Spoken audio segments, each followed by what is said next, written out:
My name is John Tellerman, and I was once the sheriff of Pine Hollow, a forgotten town tucked between thick pine woods and high cold mountains.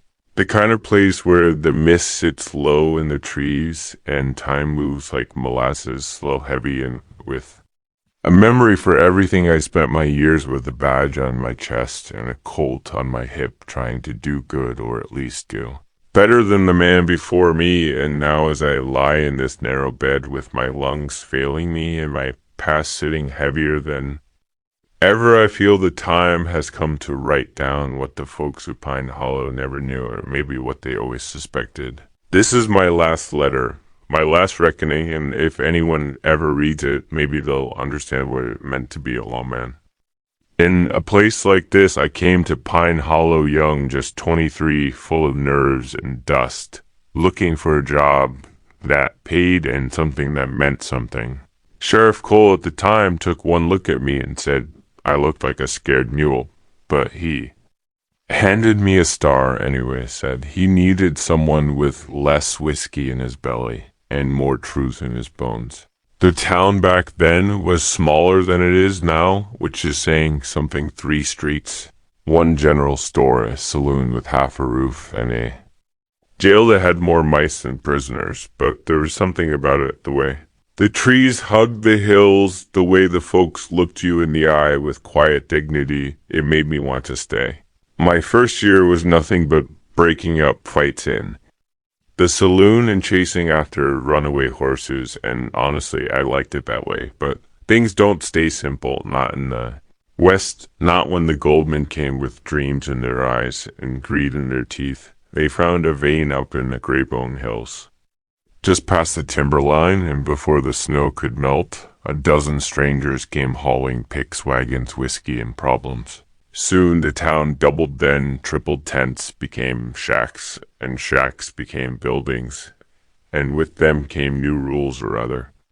No rules at all. I was made sheriff after Cole died from a gut shot and a poker game trying to stop a cheating drifter, and from that moment on, everything. I did carried weight. I didn't always carry it well. Pine Hollow grew too fast for its own skin, and I tried to keep the peace, but peace don't grow well in soil watered by gold. I remember the winter of 1874, when the Black Crows rode in a gang of ex-soldiers turned outlaws who robbed with a smile and killed without blinking. They holed up just west of town and demanded tribute protection money, they called it, and some of the merchants were scared enough to pay. I rode out with a posse, and by the time the sun dipped, only me and a school teacher named Jim Carter came back. Carter was bleeding from the neck, and I had a hole in my arm, but we brought back.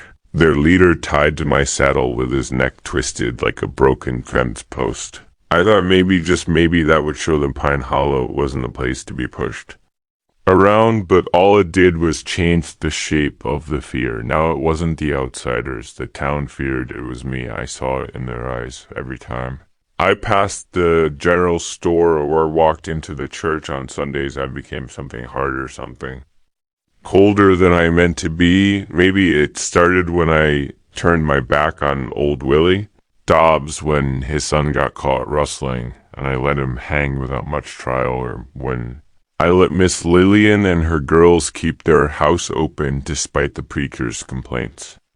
Because they passed me news no one else dared to speak, or maybe it was when I took that bag of gold dust from the mining boss and promised to keep his payroll safe, knowing full well it was blood money.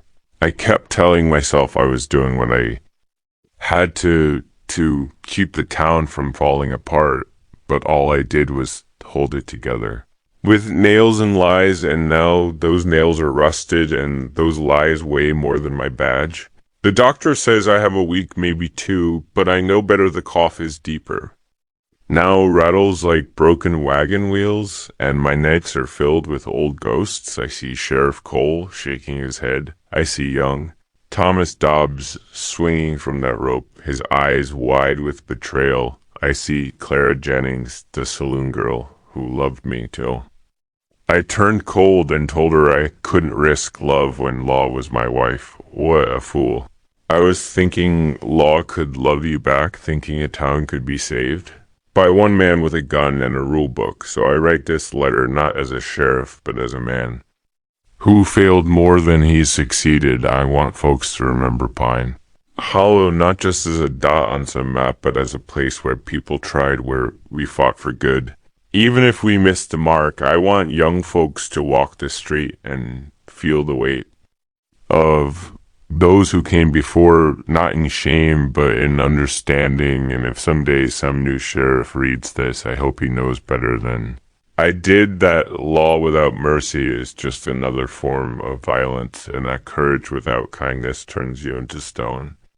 To whoever finds this, you don't owe me anything, but if you ever pass by Pine Hollow, stop by my grave. It's the one beneath the old pine tree with the iron star nailed above, and maybe leave a rock or a flower or a story of your own, so I know I wasn't the last voice to speak from the silence of this place.